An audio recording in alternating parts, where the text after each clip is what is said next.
सच्चिदानंद सद्गुरु साईनाथ महाराज की जय।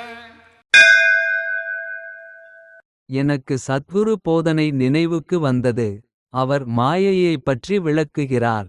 மகாவாக்கியம் உண்மையானது, பிரம்மம் மாயை பொய்யானது. அதன் பயனற்ற சுமையை சுமக்காதே. இன்பத்தையும் துன்பத்தையும் சமமாகக் கருதி அனுபவம் வாய்ந்த பற்றுதலை தவிர்த்து விடுங்கள். அப்போதுதான் நீங்கள் இந்த உலகில் உயிர்வாழ முடியும்.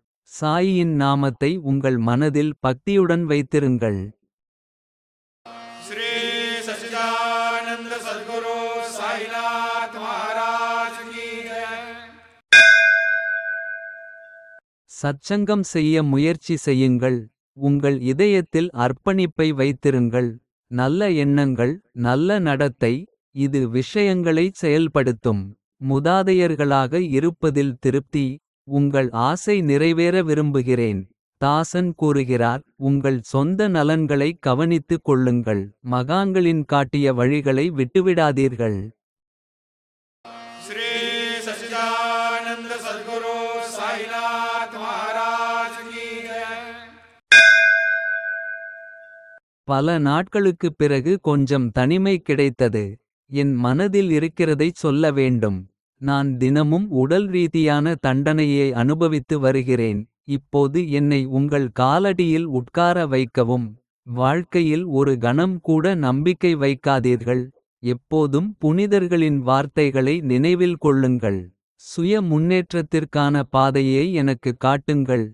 எனக்கு அறிவின் எந்தத் தடயமும் இல்லை. இன்று வரை நான் நிறைய கெஞ்சிவிட்டேன். இப்போது மீண்டும் சொல்கிறேன். சில நேரங்களில் நீயும் சோர்வடைந்தாய். என் அர்த்தமற்ற வார்த்தைகளைக் கேட்டு. மிகுந்த யோசனைக்குப் பிறகு பேச்சு அமைதியாகிவிட்டது.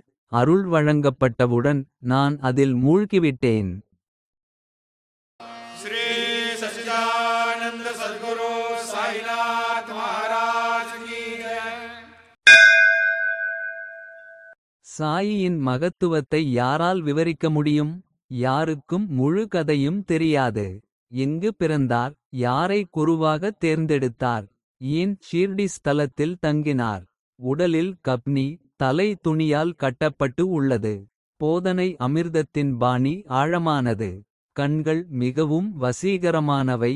வருபவர்களின் மனதை முழுமையாக அடையாளம் காணும் திறன். சாதனையாளர் தினமும் பாத சேவை செய்வர். மகத்தான நித்திய மகிழ்ச்சியை அடைய. மசூதியில் அக்னி ஜொலித் எரிகிறது. அதன் ரகசியம் அவருக்கு மட்டுமே தெரியும். தினமும் தன் கைகளால் பக்தர்களுக்கு உதியை கொடுத்தார். தரிசனத்திற்காக வாசலில் கூட்டம். காலையில் எழுந்தவுடன் பிட்சைக்கு சென்றுவிட்டு மசூதிக்கு திரும்புவார். ஒரு நாள் விட்டு ஒரு நாள் சாவடிக்கு போவார். இந்த வழக்கம் தொடர்ந்து நடந்தது. மேலும் 3 முறை பிட்சைக்காக வெளியே சென்று தரிசன சுகத்தின் பலனை அளிக்கிறார். மதிய வேளையில் பூஜை அர்ச்சனை நடக்கும். அன்பான பக்தர்கள் கூட்டம் கூடும். அந்த மகிமையை யாரால் விவரிக்க முடியும்? தெய்வீக அருளும் அழகும். கடவுள் தோன்றுகிறார். அனுபவம் வாய்ந்தவர்கள் தெய்வீக லீலைகளை காண்கிறார்கள். அவற்றில் திருப்தி அடைகிறார்கள்.